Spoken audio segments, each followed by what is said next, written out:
도나.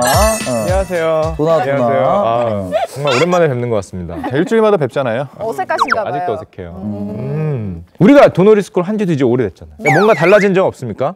달라진 점이다. 달라진 점. 그런 거 혹시 기대하시는 건가? 경제 뉴스를 그냥 딱 듣고도 술술 이해한다던가. 그럼. 아직도 그 경제 이야기 들으면 뭔 소리 하는지도 모르겠고 경제 뉴스 본다고 틀어놓으면 바로 잠들고. 네. 어렵죠. 우리가 경제신문 경제 기사를 읽을 때 항상 가장 어렵게 다가오는 점이 있어요. 가장 어려운 단어. 너무 많이 나오는데. 저 그거 어려워요. 미국의 뭐 연준에서 무슨 금리를 어떻게 이런 거. 그렇죠. 한국은행은 오늘 기준금리를 결정하는 기준금리를 0.25%. 미국이 금리를 올린 뒤에 우리 부동산 시장이 급속히 위축되고 있습니다. 거기서 나오는 금리라는 단어가 정말 많이 등장하는데 개념이 어렵죠. 이게 도대체 뭐를 의미하는 건가? 금리요? 금리. 너무 쉽잖아요. 뭔데요? 고금리. 고금리가 뭐냐고. 그 금리 내가 주면 그만큼 금리가 높은 거 주는 거. 그건 이율이잖아. 금리는 뭐야? 금리는 뭐예요? 도대체 금리가 뭔가? 한국은행에 돈을 빌릴 때 은행도 돈을 빌려야 되잖아요. 돈을 빌릴 때. 그때 이자율이 금리다. 비슷하게 틀렸죠. 절반의 성공? 절반의 성공인데. 절반은 맞아요? 우리가 흔히 금리 그러면은 되게 어렵게 생각하고 막 용어가 헷갈려서 그래. 하나로 생각하면 돼요. 금리는 가격이야. 금리가 가격이라고요? 무슨 가격이? 이자 가격? 돈의 가격? 와, 역시 경제학도 훌륭하다. 돈의 가격 맞췄어? 왜 돈의 가격이냐? 자, 예를 하나 들어보죠. 자, 10만 원짜리 화장품이 있습니다. 네. 10%를 깎아줬어. 10%를 할인해줬어. 네. 가격이 얼마입니까? 9만 원. 9만 원. 10만 원에서 10%를 할인해줬다. 네. 라는 말과 이게 가격이 9만 원이다라는 말은 다른 거죠. 왜 달라요? 똑같은 말이죠. 그렇죠. 사실은 10% 할인이라는 게 금리잖아요. 근데 우리가 10% 할인율, 10% 금리 쓰면은 괜히 어려워 보이고. 맞아. 금리는 일종의 할인율인가요, 그럼? 할인율이죠. 우리가 흔히 경제학에서 얘기하는 금리는 할인율이라고 생각하면 돼요. 간단하게. 맞아. 그래서 금리가 가격인데 우리가 가끔 그거를 망각하는 거예요. 그럼 이제 모든 시청자분들이 금리는 가격이다라고 생각하면 되나요? 그럼요. 자, 이것만 알면은 그럼 마칠게요, 이만. 이것만 알면은 끝났습니다. 그러니까 우리가 금리를 얘기할 때 가격을 얘기하는 건데, 자, 여기서 아까 전에 은행 이자하고 약간 헷갈린 게 있어요. 네. 은행 이자. 앞에 있는 표를 잠깐 봅시다. 자, 가격 10,000원을 3% 이자에 넣으면은 1,300원을 받죠. 네. 5% 이자에 넣으면은 1,500원을 받습니다. 네. 금리가 오를수록 우리가 받는 가격이 올라요. 오른다고 생각을 하죠. 우리가 머릿속에서 생각하는 게 다 은행 이자로 생각을 많이 해서 이게 헷갈리는 거예요. 이거는 은행 이자율이지, 물론 금리의 일종인데 우리가 경제학에서 얘기하는 금리는 반대입니다. 그 10,000원짜리를 얼마에 할인해서 지금 살 수 있느냐. 앞쪽으로 얘기하는 것과 뒤쪽 표에 보시면 뒤쪽으로 얘기하는 게 금리가 방향이 다른 거죠. 다르네요. 자, 머릿속이 막 헷갈리죠. 자, 빙빙빙 돌아갑니다. 그러니까 저축에서 말하는 금리랑 뭐 그냥 말하는 금리랑 다 다른 거네요. 같은 약간 건가요? 다르죠. 같은 금리긴 한데 방향이 할인율이면 다른 겁니다. 역시. 일어나세요! 예, 조퇴한대요. 일어나세요! 머리가 좀 아프다고. 자, 알겠습니다. 울고 싶다. 자, 여기까지만 알면은 여러분들이 하나만 더 알아요. 두 번째, 금리는 경기입니다. 경기? 게임 말고.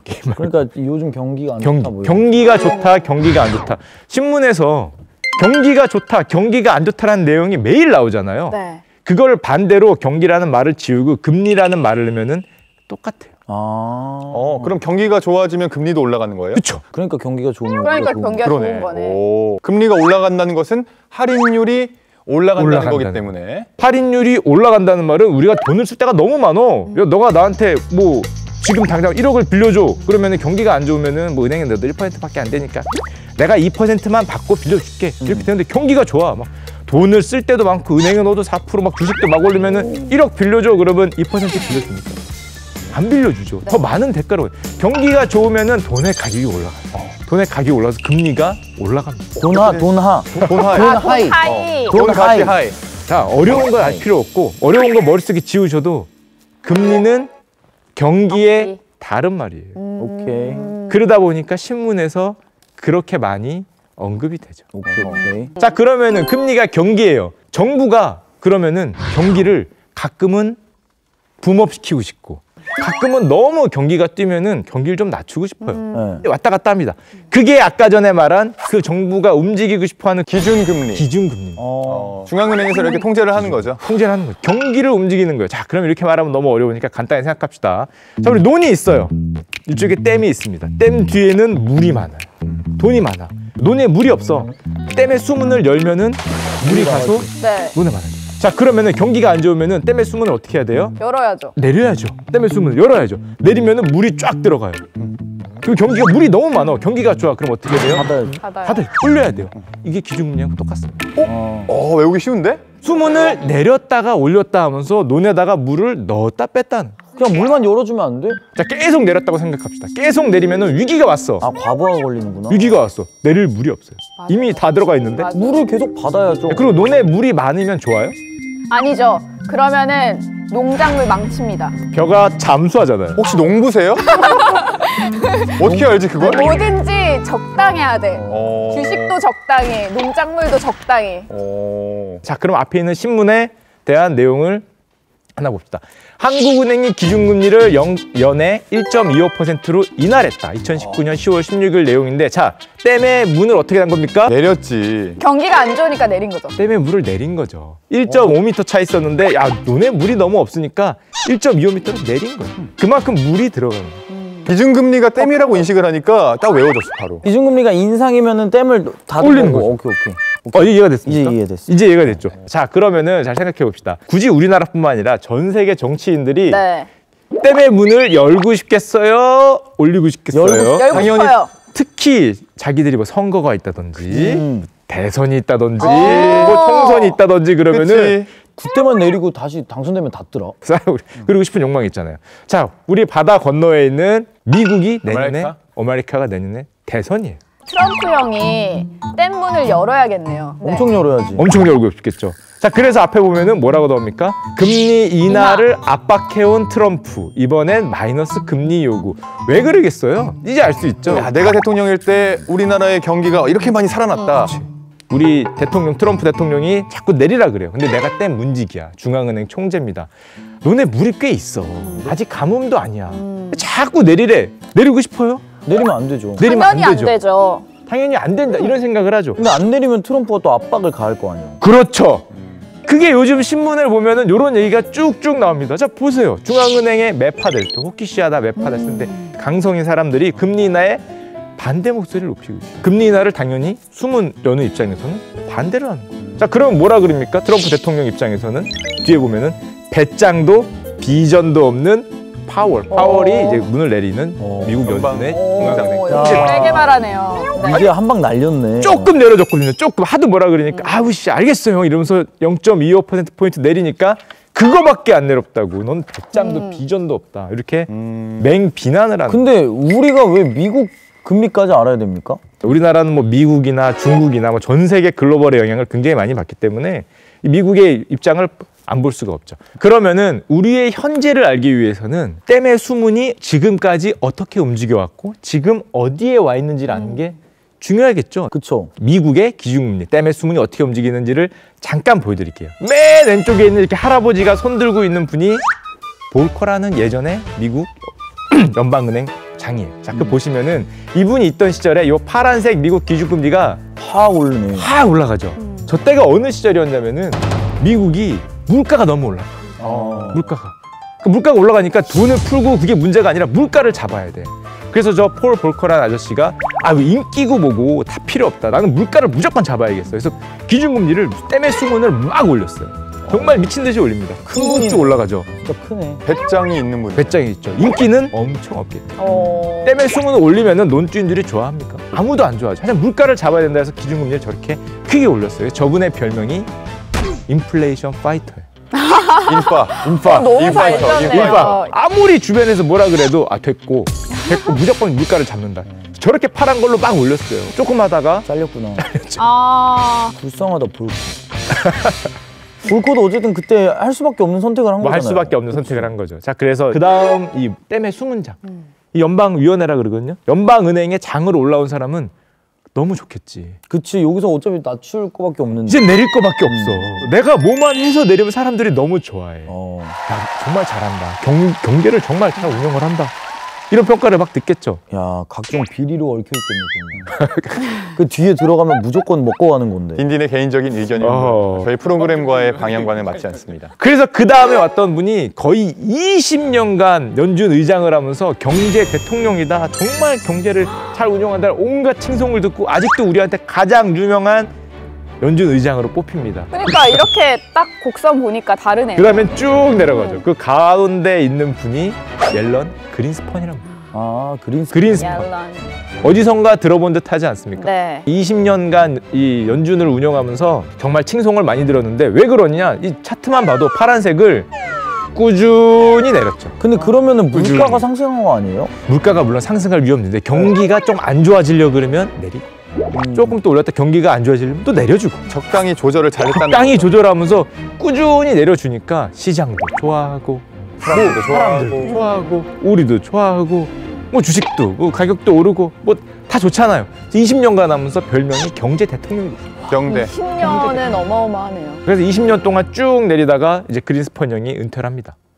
쭉 내린 다음에 그 다음에 연준 의장으로 올 형은 마음이 어때요? 아우, 어렵지. 어렵지. 어떻게 해야 될지 모르겠네. 어렵죠. 야, 수문이 다 열어놨어. 이만큼밖에 안 남았어. 좋다고 내릴 땐 좋았는데 이만큼밖에 안 남아서 그래서 연준 의장이 딱 되니까 가슴이 쿵쾅쿵쾅 하겠죠. 총대 메고 들어갔네. 위기가 오면 안 된다. 기다려봐. 일단 내가 문을 많이 닫아놓고 그 다음에 내려야 되지. 야, 기다려봐. 잠깐만 기다려봐. 그러는데 시장이 안 기다려줬어요. 별로. 뭐가 왔냐? 2008년에 뭐가 왔어요? 금융위기. 금융위기. 레몬브라더스. 리만 브라더스 사태가 빵 터집니다. 그래서 그 다음에 있는 요 표정 이렇게 근엄하게 지으시는 버냉키 형이라 벤 버냉키 형이라 그러는데 버냉키 형이 의장으로 왔는데 빵 위기가 터졌어. 수문을 내리다 내릴 데가 없어. 바닥까지 왔어. 고민에 빠집니다. 이렇게 내가 욕을 먹고 끝나야겠다. 시장에서 나를 얼마나 무능력한 사람으로 볼까? 안 돼. 뭐라도 아이디어를 내야 돼. 그래서 아이디어를 냅니다. 어떤 아이디어를 낼까요? 우리는 무슨 세대에 살고 있다 이런 표현을 많이 써요. 얼마 전까지 미국 연준의 전 세계를 휩쓸었던 금융 정책의 이름입니다. 아, 양적 완화? 정답. 와, 이 짧은 찰나에 어떻게 알았지? 어떻게 알아? 잘했어요? 경제뉴스에서 들어본 것 같아. 야, 대단하다. 양쪽 하나를 왜 있겠어요? 때문에 수문을 내리다 내릴 데가 없어. 근데 위기가 왔어. 나는 어떡하나? 야, 나도 뭐라도 해야겠다. 새로운 정책을 가져옵니다. 그게 양적 완화예요. 양적 완화가 뭐예요? 논에다가 물을 준다는 건데 때문에 물이 없어. 그럼 물을 어떻게 줘야 돼요? 어떻게 해요? 코스로 그냥 야 어떻게든 물을 줘야 되잖아. 어떻게 줬냐 이분이? 이렇게 줬어요. 저렇게. 저게 뭡니까? 헬리콥터를 타고 가면서 위에서 논에다가 물을 뿌린 거예요. 근데 이분의 별명이 실제로 헬리콥터 벤이에요. 이 그림 기가 막히네요. 그림 기가 막힙니까? 아쿠아맨인 줄 알았어? 아니, 근데 저분은 돈이 어디서 나가지고 저렇게 해요? 찍어내면 되지. 많이 찍어내면 되죠. 돈의 많이 가치가 찍었어요. 근데 많이 찍으면은 왜 안 돼요? 돈의 가치가 떨어지잖아. 돈의 가치가 떨어지죠. 다이아몬드가 널려 있으면 다이아몬드가 아니잖아. 딘딘이 10명 있으면 딘딘이 아니잖아. 아, 그치. 내가 유일무이하니까 있는 거지. 괜찮다. 미국이 양적 완화를 실제하고 헬리콥터에 돈을 뿌려보니까 너네 물이 생기네. 야, 가뭄이 없는데 야, 너네 그래도 벼가 자라나네. 이걸 보여줬거든요. 전 세계 모든 댐 수문 결정하는 은행장들이 모두 다 양적 뛰어드는 완화? 유럽에서도 양적 완화를 하겠다. 우리 옆 나라 일본에서도 양적 완화를 정말 무지막지하게 하죠. 이제 우리나라는 그럼 하고 있냐? 하지는 않고 있죠. 우리는 아직 댐의 수문이 다 내려가진 않았잖아요. 한 1.25% 정도 남아 있습니다. 이거를 끝까지 만약에 내리면은 어떤 정책이 나올 수 있지만은 아직은 여유가 그 나라들에 비해서 조금 있는 거예요. 자, 그러니까 우리는 양적 완화의 시대에 살고 있고 그 결과 저금리의 시대에 살고 있는 겁니다. 그 저금리가 마냥 좋은 것만은 아니잖아요. 만약 좋은 건 아니죠. 은행에 맡겨도 돈을 뭐 얼마 주지도 않고. 돈을 얼마 주지도 않고. 저금리라는 거는 다른 말로 하면은 우리가 투자할 곳이 별로 없네. 그 말은 또 다른 말로 하면은 야, 성장할 것도 별로 없고 나라 전체가 활력을 좀 잃었지. 잃고 있는. 자, 그럼 이게 우리한테 어떤 영향을 미쳤냐? 또 이게 중요하겠죠. 금리가 저렇게 바닥까지 내려가면은 정말 안 좋아지는 기업들이 있습니다. 안 좋아지는 산업들이 있습니다. 좋아지는 산업도 있겠지만. 그러면 별로 안 좋아하는 곳은 은행입니다. 러시시? 아시겠죠? 거의 맞췄어요. 거의. 거의? 그럼 정확하게 이제 슈카님께서 설명을 해주시죠. 금리가 내려가면은 당연히 금리 기반으로 돈을 버는 산업들이 안 좋겠죠. 금리 기반으로 돈을 버는 사업이 누군데요? 은행. 은행은 예금과 대출의 그 마진으로 먹고 살잖아요. 우리한테 주는 돈이 예금 금리고 대출로 돈을 빌려줘서 그 이자를 받기 때문에 그 차이를 먹고 사는데 대출 금리도 내려가고 예대 마진이 점점점 폭이 줄어들죠. 그러니까 은행 같은 경우에 수익성이 점점점 떨어지고 자 그래서 은행주들 주가가 요즘 어떻게 됐어요? 앞에 보시면 오, 많이 떨어졌네. 쭉 내려오고 맞아. 은행이 지금 돈을 많이 못 버는 건 아니거든요. 자 그러다 보니까 은행 같은 경우에 주가가 내려가고 배당을 많이 줘요. 당연히 배당주의 대표적인 주자로 떠오르고 있습니다. 주가가 내려가니까 같은 금액을 줘도 수익률이 높아 보여요. 오. 직격탄으로 받는 게 대부분 금융 쪽이겠죠. 네. 대표적인 게 아까 노래 부른 거 말고도 있습니다. 거기가 어디냐면은 보험사예요.